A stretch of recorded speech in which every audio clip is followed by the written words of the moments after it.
নমস্কাৰ মই মোৰ সকলো জ্যোতি শুনুৰাগীক মোৰ ফালৰ পৰা সম্ভাষণ জনাইছোঁ। মই আজি আপোনালোকৰ লগত এটা বিষয়ৰ ওপৰত আলোচনা কৰিম। সেইটো হ'ল যে আমাৰ কুণ্ডলীত সাধাৰণতে অশুভ যোগ সৃষ্টি কৰা ৰাহুৰ লগত বিভিন্ন গ্ৰহ থাকিলে কি অশুভ যোগ হয় আৰু তাৰ লগত কেনেকুৱা ৰত্ন ধাৰণ কৰিলে তাৰ পৰা শুভ ফল পোৱা যায় তাৰ ওপৰতে ক'ম। কাৰণ প্ৰায় দেখা যায় কোৱা আছে ৰাহু অকলে থাকিলে ভাল। কুণ্ডলীত ৰাহু যদি তৃতীয়ত থাকে বা ষষ্ঠত থাকে বা একাদশ বা দ্বাদশত একাদশতে হওক বা কৰ্মস্থানতে হওক অকলে থাকিলে শুভ। এইটো কিন্তু মনত ৰাখিবা। কিন্তু ৰাহু যে অশুভ গোটেই ফল দিব সেইটো নহয়, ৰাহু শুভ ফলো দিয়ে, কিন্তু অকলে থাকিলে বেছি শুভ হয়। ৰাহু যুক্ত হৈ থাকিলে কিন্তু সদায় অসুবিধা এটা কিবা এটা সৃষ্টি কৰিবই আপোনালোকৰ য'তে নাথাকক কিয় কিবা এটা অশুভ কৰিব। বিশেষকৈ ৰাহুৰ দশা কালত বা সেই গ্ৰহটোৰ যিটোৰ লগত সংযোগ সেই গ্ৰহটোৰ দশা বা অন্তৰ্দশা কালত বিশেষকৈ আপোনাৰ এটা অশুভ ফল সদায় থাকে। প্ৰথম কথা হ'ল কি, এই ৰাহু যদি কুণ্ডলীত ৰবিৰ লগত সংযোগ হৈ থাকে একেলগে, অৰ্থাৎ আমাৰ কুণ্ডলীৰ যিকোনো ঘৰ এটাত যদি আপোনাৰ ৰাহু ৰবি যদি একেলগে থাকে, সেই যোগটোক সাধাৰণতে গ্ৰহণ যোগ বুলি কোৱা হয়। এইটো গ্ৰহণ যোগ। গতিকে গ্ৰহণ যোগ আমিতো জানোৱেই, আমি কওঁ ন সূৰ্য গ্ৰহণ, চন্দ্ৰ গ্ৰহণ, অৰ্থাৎ কি সেইবোৰ সংযোগ হ'লে নহয়। সেইকাৰণে কয় যে কুণ্ডলীত থকা মানে ৰাহুৰ লগত ৰবি থকা মানে সেইটো এটা ৰাশিত থকা মানে গ্ৰহণ যোগ। গতিকে এই গ্ৰহণ যোগৰ মই ফলৰ কথা নাযাওঁ, মই কৈছোঁ যে সংযোগৰ লগত যোগটোহে ক'ম, বাকী কেতিয়াবা আলোচনা কৰিম মই বাৰু ফলটো। কিন্তু তেতিয়া কি হয় যে তাৰ ৰত্ন কিন্তু ৰাহুৰ নহয়, তাৰ ৰত্ন হ'ব আপোনাৰ ৰবি বা শূন্য। বিশেষকৈ ৰত্ন ধাৰণ কৰিলে আপোনালোকে সেইটোৱে কৰিব লাগে। অথবা আৰু এটা আছে, হয়তো আপোনালোকৰ সেইসকল জাতকে বিশেষকৈ সূৰ্য প্ৰণাম, বিশেষকৈ দশা কালত সূৰ্য প্ৰণামটো খুব ইম্পৰ্টেণ্ট হৈ থাকে দেই, আপোনালোকক কৈ দিছোঁ। গতিকে ৰাহু আৰু ৰবি যদি হয় কাৰোবাৰ যদি চলি থাকে দশা বা অন্তৰ্দশা কালত বিশেষকৈ বেছি সক্ৰিয় হয় যিকোনো ক্ষেত্ৰতে এই সময়খিনিত। গতিকে ৰত্ন ধাৰণ কৈছে যে আপোনাৰ ৰাহুৰ ৰত্ন নহয়, আপোনালোকে ৰবিৰে ৰত্ন ধাৰণ কৰিব লাগিব। নেক্সট আন এটা যোগ সৃষ্টি হ'ল এটা খুব ইম্পৰ্টেণ্ট যোগ, যিটো আমাৰ কুণ্ডলীত একচুৱেলি আটাইতকৈ অশুভ বুলি ধৰা হয়। সেইটো হ'ল ৰাহু মংগল যোগ। এইটো খুব চাব কিন্তু ৰাহু মংগল যোগ, সেই যোগটোকে কোৱা হৈছে স্বৰ্ণচাৰা যোগ অথবা অংগৰাগ যোগ।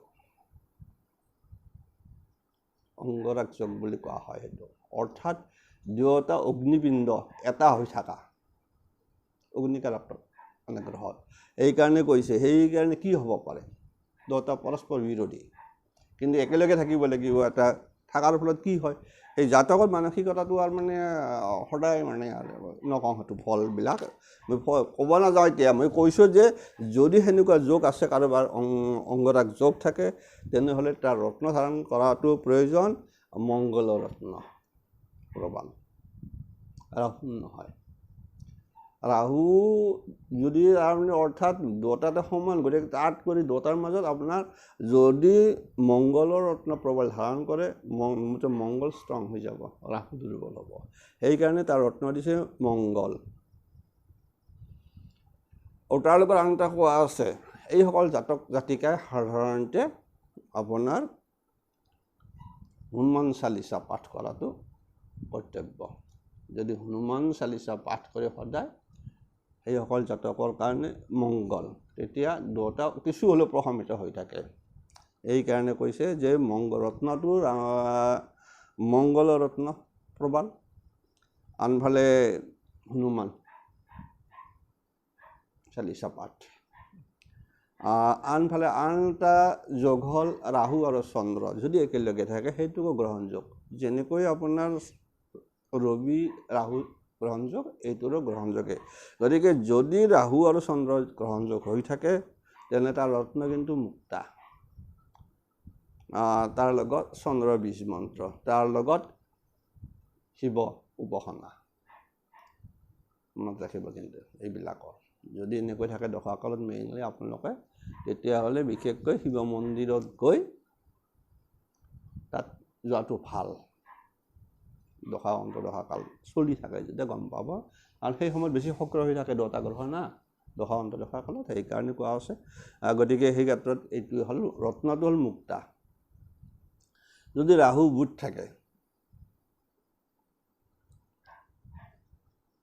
যোগটো বুদ্ধিনাথ যোগ এইটো বৰ সাংঘাতিক কথা কিন্তু আনফালে ৰাহু বুধ জাতক অত্যন্ত তীক্ষ্ণ বুদ্ধিৰ সম্পন্ন হয় এইটো কিন্তু মনত ৰাখিব আপোনালোকক কৈছোঁ মই চৈতানী বুদ্ধি বেছি হয় সেইটোৱে কাৰণে কৈছে বুদ্ধি নাক এতিয়া চৈতানী বুদ্ধি হয় আচল যিটো ভাল বুদ্ধিটো নাশ পাই যায় সেইটো কাৰণে কৈছে যে ৰবি যদি ৰাহু আৰু বুধ যদি একেলগে থাকে তাত তীক্ষ্ণ বুদ্ধি সম্পন্ন হ'ব কিন্তু যোগটো কি দিছে বুদ্ধিনাশ যোগ তাৰ অৰ্থ হ'ল যে আপোনাৰ বুদ্ধিটো সৎ কামত নহয় অসৎ কামত ঘৰ বেছি মেক্সিমাম চান্স থাকে তাৰ কাৰণে কি দিছে ৰত্ন ধাৰণ কৰিব দিছে আপোনাৰ বুধ ৰত্ন পান্না গতিকে এইটো ৰত্ন পান্না ৰত্ন যদি কাৰোবাৰ ৰাহু বৃহস্পতি থাকে এইটোতো সকলোৱে জানে যে এইটো যোগটো কয় যে গুৰু চণ্ডাল যোগ গতিকে ৰাহু বৃহস্পতি থকা মানে গুৰু চণ্ডাল যোগ ইয়াৰ মিনিংটো হ'ল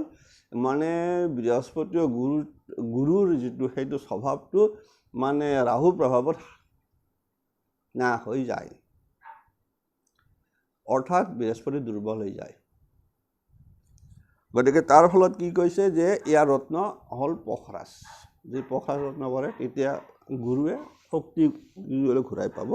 গতিকে তাৰ ৰত্ন হ'ল পখৰাজ বা ইয়ালো তপাজ নেক্সট আহিল ৰাহু আৰু শুক্ৰ এই যোগটো বৰ সাংঘাতিক যোগ পাব বহুতেই পাব আৰু যিসকলৰ থাকে কিন্তু এই যোগটো কিন্তু এটা নাম আছে কি কামুক যোগ নাম যোগটোৰ নামটো কিন্তু বৰ ডেঞ্জাৰ নাম কামুক যোগ আনফালে বদনামী যোগ গতিকে ৰাহু শুক্ৰ যোগটো হ'ল কামুক যোগ বা বদনামী যোগ আপোনাৰ বদনাম খাবয়ে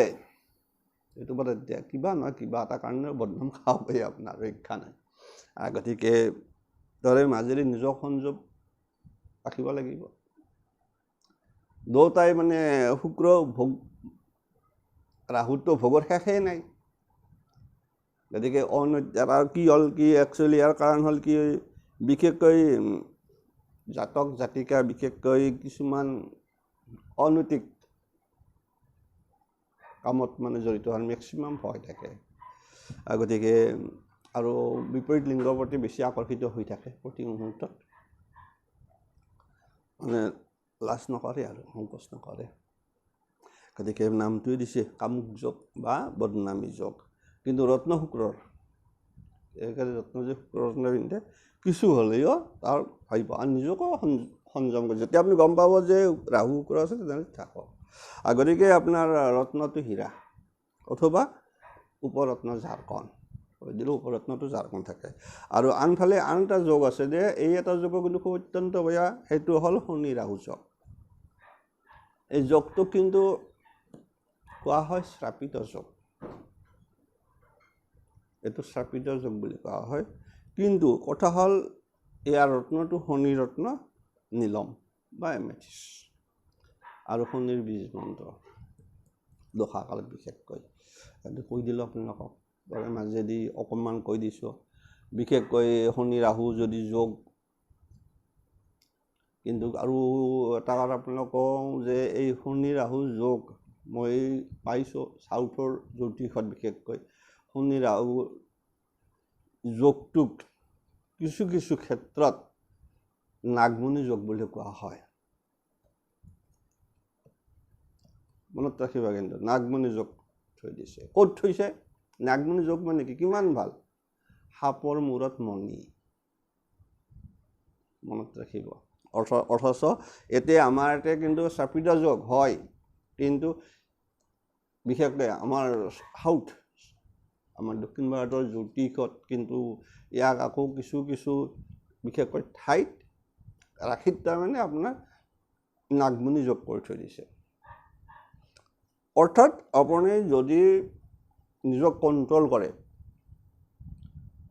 কাৰণ শনিবাৰে ৰাহুক কণ্ট্ৰল কৰিব সেইটো মনত ৰাখিব কিন্তু শনি আধ্যাত্মিক শনি আপোনাৰ কথা হ'ল যদি আপুনি বিশেষকৈ যদি কৰিব পাৰে নিজক সংযম কৰি ৰাখিব পাৰে ৰাহুটো আপোনাক তো মানে মিছলিড কৰিব খুজিব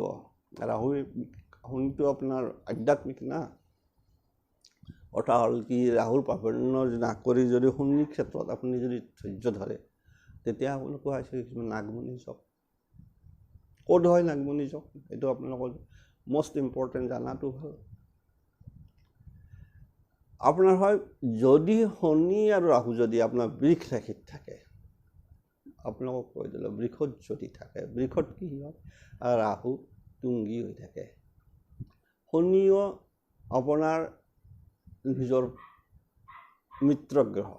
মিত্ৰ ক্ষেত্ৰ বুলি কোৱা হয় শুক্ৰ গতিকে মিত্ৰ ক্ষেত্ৰত থাকে আৰু আনফালে দুটা এটা ছাইডৰ বিষয় বস্তু গতিকে শনি ৰাহু যোগ যদি বৃষ ৰাশিত হয় তুংগী হৈ থাকে তাৰ ফলত সেই জাতক বহুত ওপৰত গুচি যাব সেই জাতক বহুত ওপৰত গুচি যায় সেইকাৰণে কৈছে নাগমণি যোগ আৰু ক'ত আছে হ'ব পাৰে তুলা ৰাশি দিছে ক'ত দিছে তুলা ৰাশিত দিছে এনে আপোনাৰ শনি ৰাহু যোগ চব কামুক বা চাপিত যোগ ধৰি নহ'ব আপুনি চাব লাগিব ক'ত দিছে আকৌ এই নাগমণি যোগটো তুলা ৰাশিত দিছে কিয় দিছে তাত আপোনালোকক কৈছিলোঁ কিয় দিছে তুলা ৰাশিত আপোনাৰ শনি তুংগী আৰু ৰাহুৰ মিত্ৰ ক্ষেত্ৰ শুক্ৰ গতিকে আপোনাৰ যদি ৰাহু শনি যদি আপোনাৰ ইহত থাকি যায় বিশেষকৈ তুলা ৰাশিত তেনেহ'লে নাগমণি যোগ আৰু এঠাইত দিছে নাগমণি যোগ মকৰত যেনে কুম্ভত দিছে তাত মূল কথা ৰাহুৰ আন এটা মূল ত্ৰিকোণ বুলি কোৱা হয় কুম্ভক শনিৰ নিজৰ ক্ষেত্ৰ গতিকে যদি কুম্ভত থাকে ৰাহু শনি আপোনাৰ এইটো নাগমণি যোগ এই জাতক বহুত ওপৰত গুচি যাব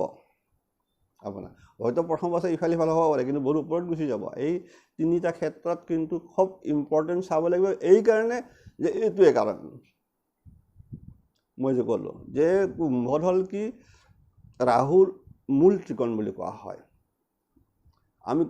আমি ত্ৰিকোণ কওঁ ত্ৰিকোণ আৰু মূল ত্ৰিকোণ পাৰ্থক্য আছে আপোনালোকৰ মই সেইটো কথা বহুতে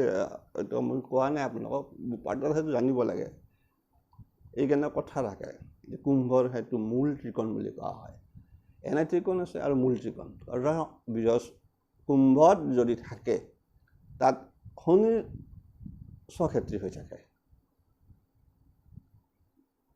আৰু কালপুৰুষ সিহঁৰ মতেতো কুম্ভ ৰাশিটো মানে আয় স্থান আমাৰ কালপুৰুষ যিখন আছে ৰাশি চক্ৰৰ মতেতো আয় স্থান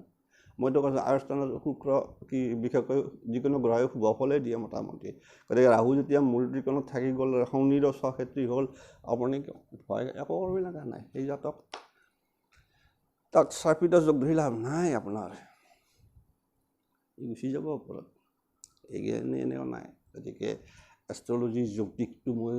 কয় বহুতে আপুনি অমুক তমুক নহয় আপুনি চাব লাগিব ক'ত কি কৈ থৈ দিছে আপোনালোকক এনে চাপিত যোগ ক'লোঁ সেইটোও নহয় কথা বহুত বাঢ়ি যায় এৰিছোঁ আৰু আন ক্ষেত্ৰতো এটা কথা কি হ'ব পাৰে আপোনালোকক মই কৈ দিছোঁ যে মানে মূল আটাইতকৈ ডাঙৰ কথা হ'ল কি যে যদি এনাই যদি শনি আৰু ৰাহু যদি আপোনাৰ ষষ্ঠ স্থানত একেলগে থাকে কিন্তু ষষ্ঠ স্থানত কিন্তু ৰাহু অকলে থাকিলে শুভ ফল দিয়ে শনিও দিয়ে কিন্তু দুটা লগ হৈ থাকিলে কিন্তু কি দিব ফল আপোনালোকক বিভিন্ন দুৰাৰোগ্য ষষ্ঠ স্থান দুৰাৰোগ্য স্থান হয় এই যে আপোনাৰ বেমাৰ আজাৰ হয় বহুত দীঘলীয়াকৈ হৈ থাকে দুৰাৰোগ্য যদি ষষ্ঠ স্থানত যদি আপোনাৰ বহি আছে ৰাহুখনি তেনেহ'লে আপুনি ভোগ কৰিবই লাগিব আনফালে আপুনি ঋণগ্ৰস্ত হৈ থাকিব আপুনি এটা ঋণ লৈ আন এটা ঋণ আৰু লৈ থাকিব লাগিব যেনেকৈ বিভিন্ন যিকোনো কাৰণতে নহওক ঋণৰ শেষ নাই বুলি কোৱা কিছুমান আছে যে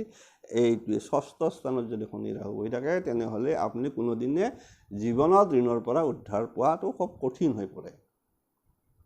বাকী কেতিয়াবা আপোনাৰ কাৰোবাৰ অকল যে এনেকৈ কেতিয়াবা কাৰোবাৰ দশাত অলপমান ভাল হ'ব হ'লেও আকৌ সেই ভালৰ পিছতে আৰু মানুহ আৰু আহি যাব সেইকাৰণে কৈছে যে ঋণগ্ৰস্ত হৈ থাকিব পাৰে যদি ষষ্ঠত থাকে দুৰাৰোগ্য গতিকে ষষ্ঠ স্থানত ৰাহু আৰু শনি শুভ অশুভ অত্যন্ত অশুভ আনফালে অষ্টম স্থানত যদি অষ্টমত থাকে একে কথা হয় যেনেকৈ ৰাহু মংগল অষ্টমত থাকিলে দুৰ্ঘটনা আনফালে শনি আৰু ৰাহু যদি অষ্টমত থাকে একেলগে তেনেহ'লে প্ৰবল দুৰ্ঘটনাৰ সম্ভাৱনা থাকে গতিকে মই ক'লোৱে আপোনালোকক প্ৰতিকাৰটো কৈছে যে বিশেষকৈ শনিৰ প্ৰতিকাৰটো ক'লোঁ এই সময়ত কি কৰিব লাগে যে বিশেষকৈ শনিৰ ক্ষেত্ৰতো কৈছোঁ যে আপোনালোকে নীলম অথবা এমেথিছ পিন্ধাটো ভাল গতিকে শনিক সন্তুষ্টি কৰি ৰাখক গতিকে একো নাই কিছু হ'লেও যিমান ডাঙৰ হ'ব লাগে তাতকৈ কিছু কম হ'ব ভগৱানক বিশ্বাস কৰি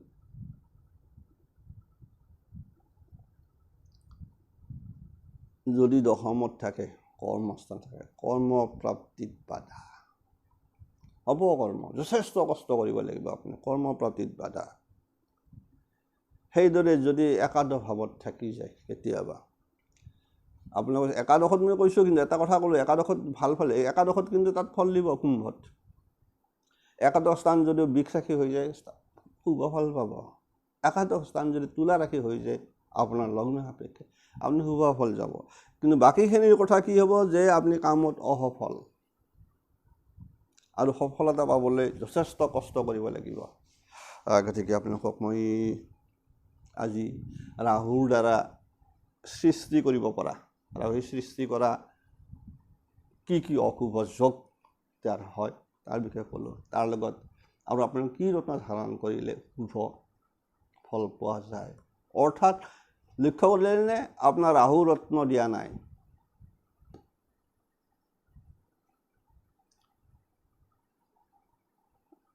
এটা কথা আছে মই কৈ দিছোঁ যে ৰাহু আমি কওঁ ৰাহুৰ কোনো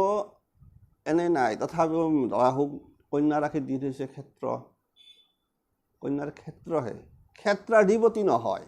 মনত ৰাখিব ক্ষেত্ৰ দিছে ক্ষেত্ৰাধিপতি নহয় ক্ষেত্ৰাধিপতি কোন বুধ গতিকে ৰাহু যাৰ য'ত থাকে তাৰ কিছু বহুত মানে কাভাৰিং কৰি পেলায় সেইটো মনত ৰাখিব লাগিব ক্ষেত্ৰ আছে কন্যা ৰাশি কেতুৰ আছে ক্ষেত্ৰ মীনত কিন্তু ক্ষেত্ৰাধিপতি নহয় অৰ্থাৎ তাৰ যদি ক্ষেত্ৰাধিপতি হয় কন্যাৰ বুধ মীনৰ বৃহস্পতি কিন্তু ই যাৰ লগত থাকে তাৰ লগতে ফল দিব আৰম্ভ কৰে কিছু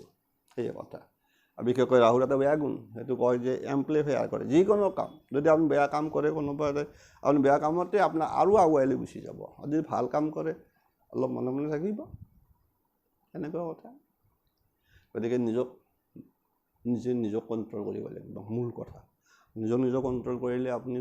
নিশ্চয় কিছু হ'লেও বহুত ক্ষেত্ৰৰ পৰা ৰেহাই পাব এৰিছোঁ ভালে থাকক কুশলে থাকক